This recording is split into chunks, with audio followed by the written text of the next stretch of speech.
का मुल्क है, ये बुद्ध का मुल्क है। यहाँ हमेशा कानून का पालन होता रहा और पहले भी इस तरह की हरकतें होती रहीं, गलत किताबें लिखी जाती रहीं, लेकिन उन पर कानूनी कार्रवाई की गई, उन पर बैन किए गए।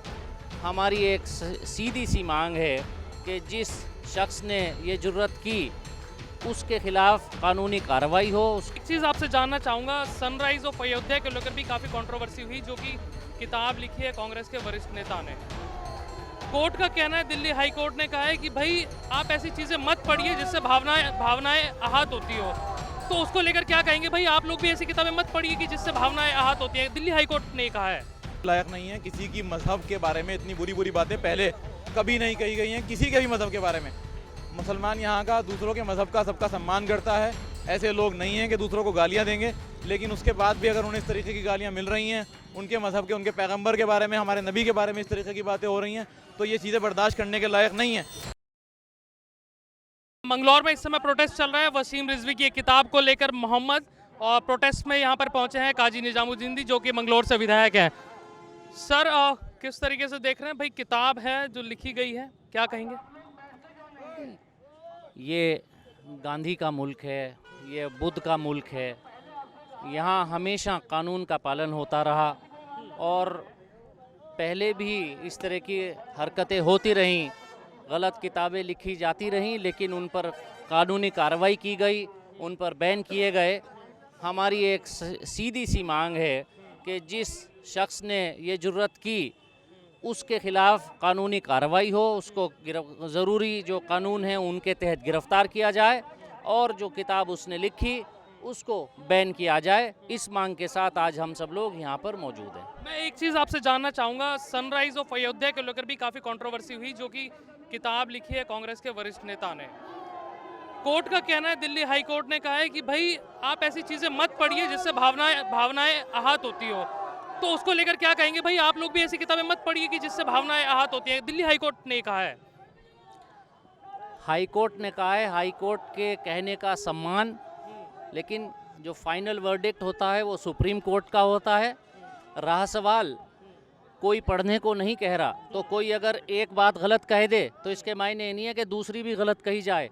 और हम ये भी नहीं कहते कि एक धर्म, सब धर्मों का यहाँ सम्मान है, सेकुलर देश है, हर धर्म का सम्मान यहाँ होना चाहिए, हर धर्म की किताब का, हर धर्म की धार्मिक पुस्तक का और हर धर्म के जितने भी देवी देवता या पैगम्बरान इस्लाम या कोई भी हों उनके बारे में कोई गलत टिप्पणी करना इस देश में कोई अलाउ नहीं करता। हमारी पार्टी की तरफ से हरीश रावत जी ने उत्तराखंड में कहा कि उसका खंडन किया और हम कोई भी शख्स गलत हमारे आदमी करे या दूसरा आदमी करे, हम उनके साथ नहीं हैं।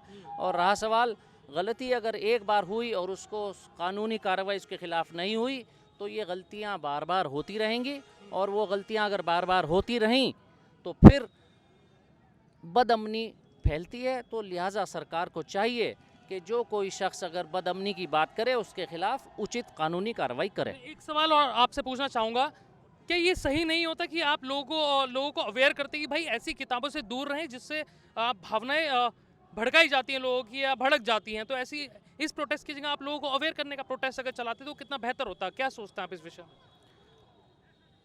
अवेयरनेस सब में है, लेकिन ऐसी भावनात्मक टिप्पणियां करना और ऐसी भावनात्मक किताबें लिखना या ऐसी भावनात्मक बातें करना जो किसी को आहत करें, वो कहाँ तक उचित है? तो कहीं भी उचित नहीं। और ये हमारे देश का संविधान है जिससे हमारा देश चलता है। हमारे देश का संविधान किसी को भावनात्मक आहत करने की इजाज़त नहीं देता। तो हम अपने अधिकारों की मांग को अधिकार है हमें, हम उन अधिकारों के तहत ही उस के खिलाफ कानूनी कार्रवाई की मांग कर रहे हैं। मुकदमे उचित धाराओं में दर्ज हुए हैं और हम अपने हक को लेकर ही बात कर रहे हैं। कोई ऐसी चीज़ नहीं हम लोग कर रहे हैं जो उससे संविधान के दायरे से बाहर हो। ठीक। मेरा आखिरी सवाल सर, ये प्रोटेस्ट कब तक ये प्रोटेस्ट चलेगा? वसीम रिजवी को लेकर पहले भी कंट्रोवर्सी होती रही है और आप लोग प्रोटेस्ट करते रहे, तो ये कब तक चलेगा इस तरह की चीज़ें? हमने आपके सामने सारी बातें हो रही हैं, अपनी मांगों को लेकर हम बैठे हैं और ये एक मांग रखी गई है कि पुलिस प्रशासन अपनी एक टीम बनाकर वसीम रिजवी को गिरफ्तार करने के लिए भेजे। उसकी मांग को लेकर यहाँ ये प्रोटेस्ट है और वो सभी लोगों की एक राय बनेगी। जैसे ही पुलिस प्रशासन की या एडमिनिस्ट्रेशन की तरफ से कोई एक सही तसल्ली बख्श जवाब आ जाएगा तो ये प्रोटेस्ट को समाप्त कर दिया जाएगा। बहुत बहुत शुक्रिया हमें समय देने के लिए। हमारे साथ मौजूद थे काजी निजामुद्दीन जी। यहाँ पे हम और नेताओं से बातचीत करेंगे जो यूनाइट होकर इसके खिलाफ प्रोटेस्ट कर रहे हैं। यहाँ पर मंगलोर में जो प्रोटेस्ट चल रहा है और वसीम रिजवी का पुतला यहाँ पर पीछे फूका गया है। काजी मोनिस हमारे साथ मौजूद है जो इस प्रोटेस्ट को भी देख रहे हैं। भाई कैसे देखते हैं सर इस बयान को और जो किताब जो लिखी गई है बेसिकली?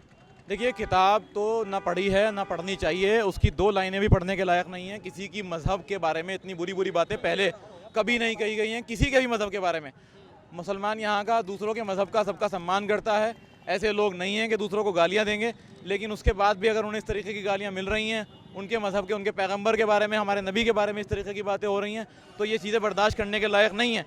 बात इतनी सी नहीं है कि पब्लिक का सेंटीमेंट हर्ट हुआ है, बात यह है कि इतने बड़े तबके का सेंटीमेंट हर्ट होने के बाद भी, मुकदमा दर्ज होने के बाद भी प्रशासन ने कोई कार्रवाई नहीं की है। प्रशासन हमें ही धमकी दे रहा है कि तुम्हारे पे मुकदमा कर देंगे, हम रोड जाम करोगे तो ये कर देंगे, वो कर देंगे। देखिए, सारे ऑप्शन खुले हुए हैं। तो मैं एक सवाल आपसे पूछना चाहूँगा युवा होने के नाते, भाई लोगों से आप अपील क्यों नहीं करते कि भाई इस तरह की किताबें नहीं पढ़नी चाहिए? आप इस प्रोटेस्ट की जगह जो रोड ब्लॉक करने के आप देख रहे हैं, क्योंकि कोर्ट भी कह रहा है कि भाई सनराइज ऑफ अयोध्या में भी उन्होंने कहा कि भाई लोगों को समझाइए आपकी लोग किताब ना पढ़ें, रादर देन कि इस तरह के प्रोटेस्ट करें, रोड जाम कर दें, जिससे तो पब्लिक को नुकसान है ना। देखिए, किताब ना पढ़ने की अपील तो लगातार जारी है, ऐसा नहीं है, लेकिन दूसरे जो शरपसंद लोग होते हैं वो किताब को किसी ना किसी तरीके से मार्केट में सर्कुलेट करवा लेते हैं। सवाल सिर्फ लोगों से अपील करने का नहीं है। शरपसंद लोग सिर्फ मुसलमान नहीं है, मुसलमानों में भी शरपसंद लोग होंगे, गैर मुस्लिमों में भी शरपसंद लोग होंगे।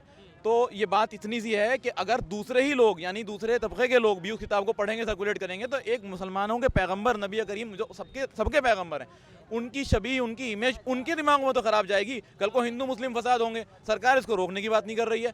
तो अगर वो आके यहाँ पे उल्टी सीधी बकवास करके जा रहा है, अगर उसी की गिरफ्तारी हो जाएगी, उसी की किताब पर बैन लग जाएगा, तो उसके बाद में आगे कोई ऐसी हिम्मत ही नहीं करेगा। और सवाल ले लेते हैं सर, कोर्ट क्यों नहीं चले जाते आप लोग direct rather than protesting? Court जाएंगे, कोर्ट का जाने का भी ऑप्शन खुला हुआ है, लेकिन पहले प्रशासन से मांग है कि वो टीम रवाना करें। मांग कोई बहुत बड़ी नहीं है, टीम रवाना कर दे, उसकी गिरफ्तारी के लिए हमारा प्रोटेस्ट खत्म है। बहुत बहुत शुक्रिया हमें समय देने के लिए। काजी मोनिस जी हमारे साथ मौजूद थे और जो इस प्रोटेस्ट को देख रहे हैं भाई युवा चेहरा है और नेता यहाँ पर सब लोग आए हैं भाई, यूनाइट करने की कोशिश है उस किताब को लेकर। देखते हैं क्या होता है इस मामले में। बने रहिए न्यूज़ नेटवर्क के साथ। बहुत बहुत शुक्रिया आप सभी लोगों